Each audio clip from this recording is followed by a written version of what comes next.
Good morning po sa inyo lahat. At ay, nako, malapit na ang Pasko. Ilang araw na lang, ilang tulog na lang, Pasko na. So, alam niyo po, busy-busy na ang mga tao ngayon. Nagra-rush na ang mga tao sa pagbili po ng mga panluluto po nila, yung panluto nila, yung kanilang mga iririgalo dahil nalalapit na po ang Christmas Eve, nalalapit na ang Noche Buena, nalalapit na ang Pasko, na kung saan ang tao po ay kaliwat kanan po magdadalaw po yan sa mga kamag-anak po nila at magkakaroon po ng isang merry making po sa mga family po natin. Pero alam niyo po ba na sa Bible po, ang unang Pasko po ay meron pong tinatawag na do not be afraid.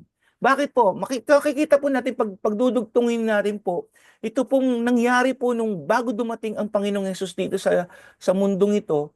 Mga gabing yan ay kinausap po ng angel itong mga taong ito para po ipahayag nung darating na Savior, na si Jesus Christ po.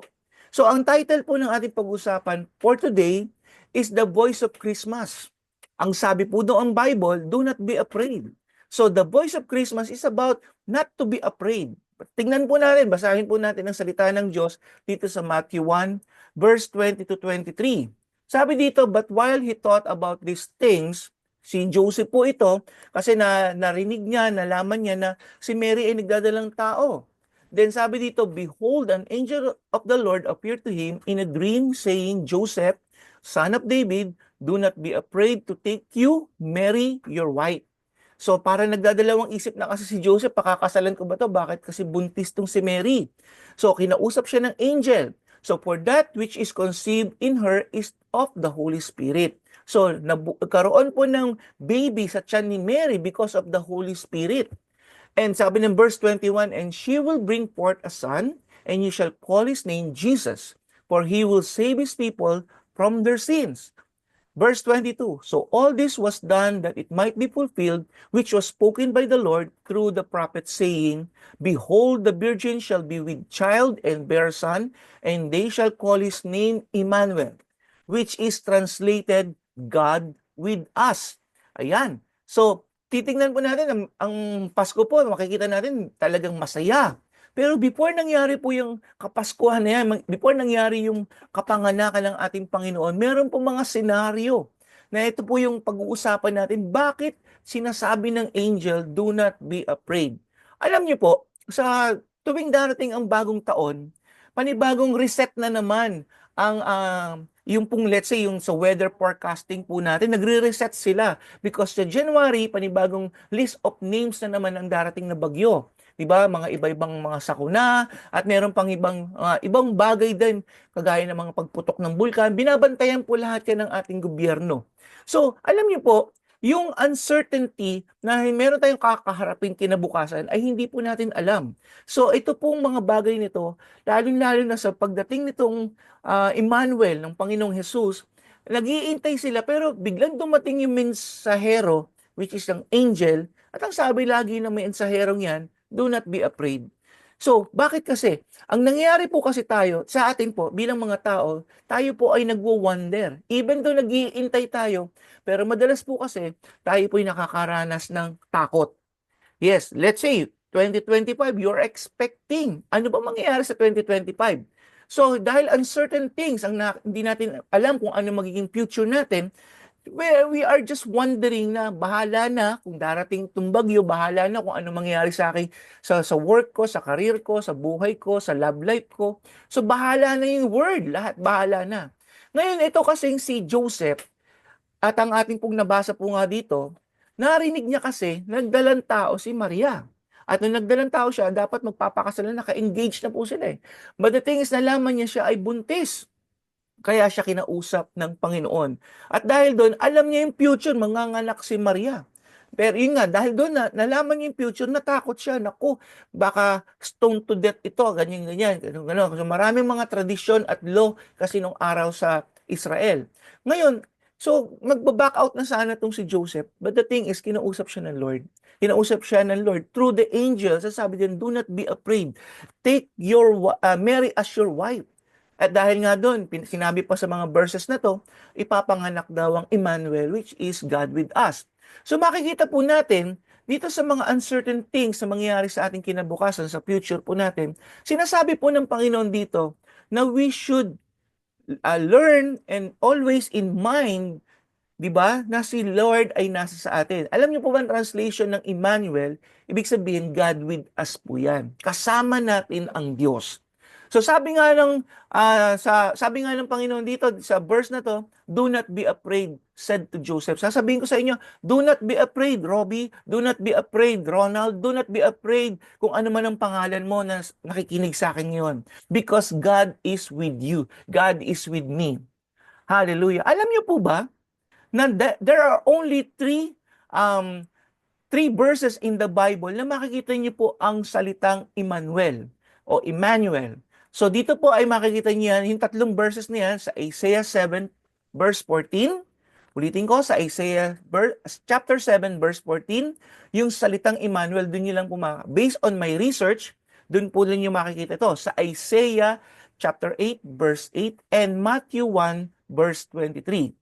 So ano ba yung kinakatakutan madalas daw ng tao? According to the research, according to the internet, okay, according to the study, man's greatest fear is uncertainty.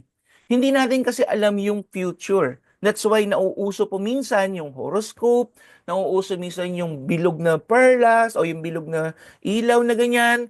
Tapos nagbabasa tayo ng mga cards, etc. para lang makita natin yung future natin. Pero alam niyo po ba, isa lang po ang pwede natin makitaan ng paano natin haharapin ang future natin, ang salita ng Panginoon. Just like si Joseph dito sa kwentong ito, hinarap niya yung kanyang future with Mary because kinausap siya ng Panginoon. Kaya kailangan yung Word of God, importante po yan. So I believe, kailangan po natin bilang mga mananampalataya po, tayo po ay patuloy na mag-devotion, patuloy natin saliksikin ang salita ng Diyos sapagkat God will reveal our future. Amen po ba dyan? So the world is heading toward in these end times. Lalo na po, nagkakaliwaan na po ang nakikita niyo yung rumors of war, 'di ba, sa Middle East, 'di ba? Even in western countries, nagkakaroon po ng kaguluhan at may mga bali-balita pa na dito rin sa Asia, sa China, sa Taiwan, everything ay nagkakaroon po ng hindi maganda ang relationship. So we just pray na magkaroon po ng peace dito sa ating sa mundo, no? Pero nakasulat na po kasi yan, this is the future. There will be rumors of war, there will be famine, there will be earthquakes, disasters. So yan po yung makikita po natin sa Biblia at nangyayari nga po ito time by time. So sa mga mananampalataya po, hindi po dapat ito nakakatakot sapagkat sinabi nga po ng salita ng Diyos, do not be afraid. Tingnan po naman natin yung isa pang karakter dito na kung sinabi naman na do not be afraid din. Ito naman po ay si Mary. So una si Joseph, saka si Mary. Kasi una po diyan, kinausap ng Lord si Mary na magdadalang tao po siya. Pangalawa, si Joseph. So tingnan natin sa Luke 1 verse 30. Then the angel of the Lord said to Mary, do not be afraid, Mary, for you have found favor with God. So, sa una po na pag-usapan natin, God is with us, Emmanuel. Then secondly, meron favor ang Lord sa atin. Kaya do not be afraid. Bilang isang mga mananampalataya sa ating Diyos na buhay, huwag daw po tayong matakot sa mga bagay na nakikita po natin sa mundong ito. Bakit po? Kasi lahat po ito ay mawawala. Tanging salita lamang ng Diyos ang mananatili. Kaya sinabi niya, do not be afraid, Mary, because God has found favor on Mary. Because God is so gracious at hinahanap po niya ang mga tao sa mundong ito. Billion-billion po ang tao, pero hinahanap ng Lord na may mga tao na nagtitiwala sa Kanya. May hinahanap din ng Panginoon yung mga tao na wo-worshipin siya sa espiritu at katotohanan. So, bakit ganon? Sabi po ng 2 Corinthians 12:9. Sabi ng Panginoon, my grace is sufficient for you, for my strength is made perfect in weakness. So in short, ano man ang uncertain things na haharapin po natin sa mundong ito, mga kapatid, may favor si Lord at kasama natin si Lord. Huwag kang matakot kung ano man yung kakaharapin mo bukas. Amen? So, maging handa ka lang. Parang sinasabi ng social media o ng media na let's always be ready.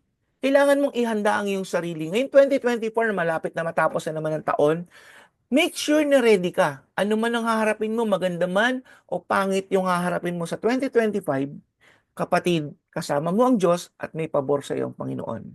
So, bukas po ipagpapatuloy ko itong ating topic na to na sinasabi nga po na huwag tayong matakot. Amen? So, manalangin po muna tayo. Pagpapatuloy natin itong bukas. Hallelujah. Maraming salamat, Panginoon. Sa nalalapit pong Paskong ito, dalangin ko po, O Diyos, na tulungan niyo po ang mga anak po ninyo sa kanila pong preparasyon, din celebration, Lord God, ng season na to na si Jesus Christ, Lord God, ang kanila pong makita, ang kanila pong maalala, Lord God, out of this kabisihan, Panginoon, ng mga tao. I pray, Panginoon, na sa pamamagitan po ng inyong love, punuin niyo po ang bawat pamilya ng inyong pag-ibig upang ma-realize ng bawat isa, Lord God, yung giving, yung fellowship, Lord God. It's about Jesus Christ, Lord. Salamat po, Panginoon, even though na hindi namin alam yung future namin. There are certain things, Lord God, in the future. But Lord, you are telling us, Lord God, do not be afraid because you are with us. You are Emmanuel and you have favor in us, Lord God. Kaya po, Lord, I just pray na lahat po kami, Panginoon, i-secure niyo po yung aming pong future, i-secure niyo po yung aming heart, na huwag kaming matakot, Panginoon. Salamat po sa mga topic na ito na pinag-uusapan po namin. Pagpalain niyo pong bawat isa na sumusubaybay ng programang ito. Purihin ka at sambahin sa pangalan ng Panginoong Hesus. Amen and amen. So God bless you. Kita-kita po tayo bukas.